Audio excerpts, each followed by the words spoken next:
IVM.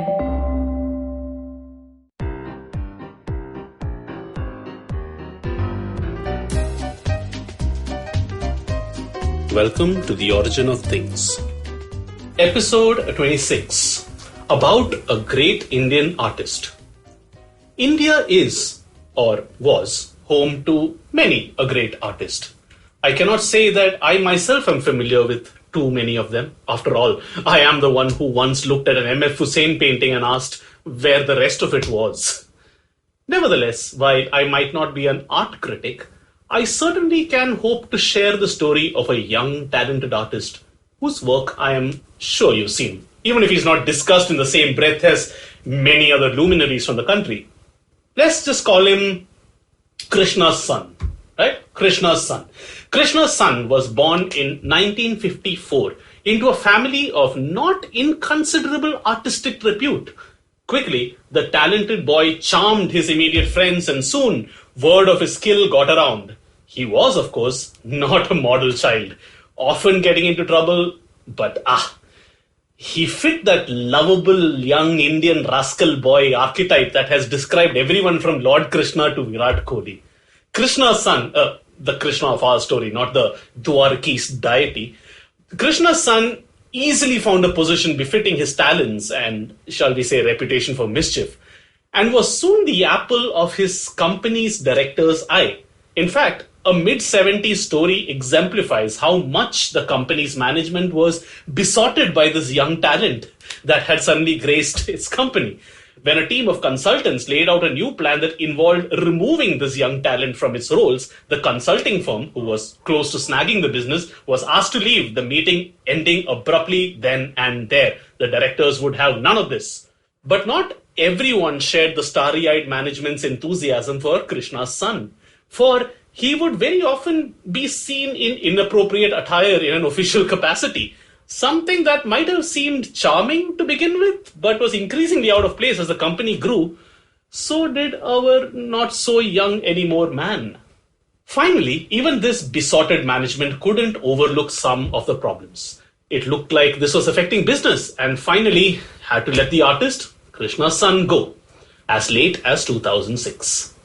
Krishna's son was hardly ever seen after that, making only a very brief appearance on the occasion of his father's passing, almost a decade later. His sudden sighting brought back many a memory, and many people believing the company made a mistake getting rid of him. Unfortunately for them, the company's profits said otherwise. As well regarded as Krishna's son was, he would always play second fiddle in popular imagination to his elder brother.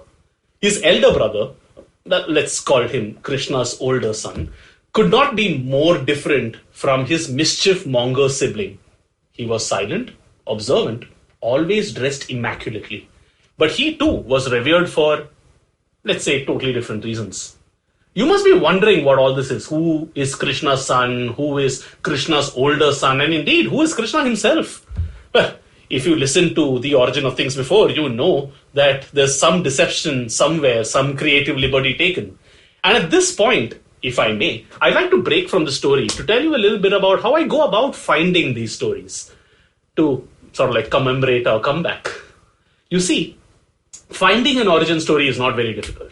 Every company has one, and it's quite likely that the company or brand you know and love now is nothing like what it was when it first started. So in that sense, it's not difficult to find origin stories. The challenge comes in the deception. If I'm doing a story about a whiskey brand, I can't start off by saying, once upon a time in the Highlands of Scotland was a young man who dreamed of making the world's finest single malt. No. I need to take my listener's mind to a place as far removed from the Scottish Highlands as possible. I'll try to start the story in India or Silicon Valley, where the listener would least expect things to end with a fine single malt. And then towards the end, the penny starts dropping. The setting that I conjured up was just a ruse. The person I placed emphasis on throughout the story is not indeed the lead protagonist. I take creative liberties, I don't lie, I take creative liberties with respect to describing the characters, but often if you think hard enough, there's one small thing that I'm hiding.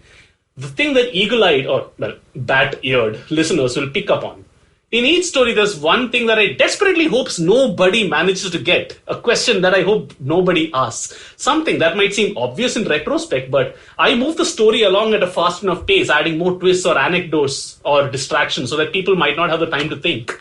And so it is too in this story. I have told you about Krishna and his famous mercurial son, but what have I hidden from you? The obvious thing might be, who is Krishna? Who is this mercurial son? Who is the non-mercurial elder son? But that's too obvious a question. As is, which is the company that he worked for? No. The question is something else. Have you thought of it yet? Well, we have spent a good 7 minutes almost talking about how good a painter this young man, Krishna's son, was. But not once did I tell you any of his famous works. And that's the thing. I never actually said he had famous works of art. I only said he was a famous painter. And hopefully that should give you a clue. The second clue was I tried to mask his father's identity. I called him Krishna's son with a dual objective of not giving away his real name, which you would have all immediately identified, but also masking his father's name. Because his father was a famous man, way more famous than his two sons. I called him Krishna in the story, which was a liberty I took, but his real name, if you're ready, is Rasipuram Krishnaswamy Iyer Lakshman, known to the world as R.K. Lakshman. Yes, the two sons that I talked about were not his actual son, Srinivas Lakshman, now a writer for the Times of India. The same paper, by the way, that made his father's cartoons famous, but shall we say more of his creative offspring. You know one of them, the elder son, the man who had no name but witnessed the history of India from his birth in 1951 to 2015 when his father and creator passed away. As for the second son who we are talking about, well, he worked for a company called Asian Paints till 2006, making only a brief reappearance on their social media profiles on the occasion of his creator's death. The boy who is the most famous painter in India to have never released artwork, but yet was probably responsible for selling more paint than anyone else in history. One of India's most iconic mascots, Gattu.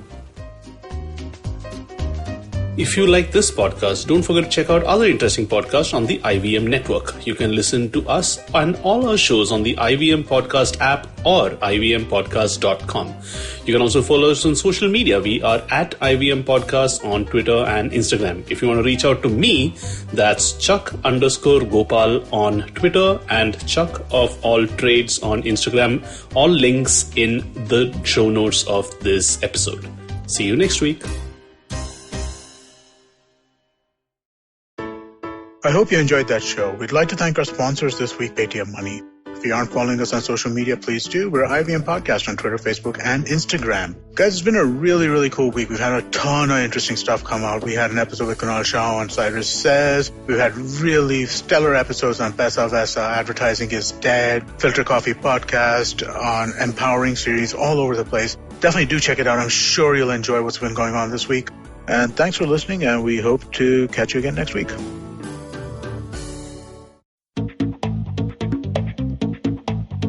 Advertising is dead. Yep, you heard me right. Advertising is dead. We're all in the content business now. Let's not call it news, TV, radio, etc., etc. It's all content, and we're in the middle of this weirdly exciting phase where all the borders and lines that have been drawn over decades has been swept away by this lovely thing called the internet. We're a show where we don't dwell on just the stuff that is now, but rather the wider stuff about advertising, media, content, and the whole goddamn circus surrounding it. Tune in every Tuesday for our weekly unboxing of the mystery box we used to call advertising. I'm Varun Dugirala, co-founder and content chief at The Glitch, and this is my new podcast, Advertising is Dead.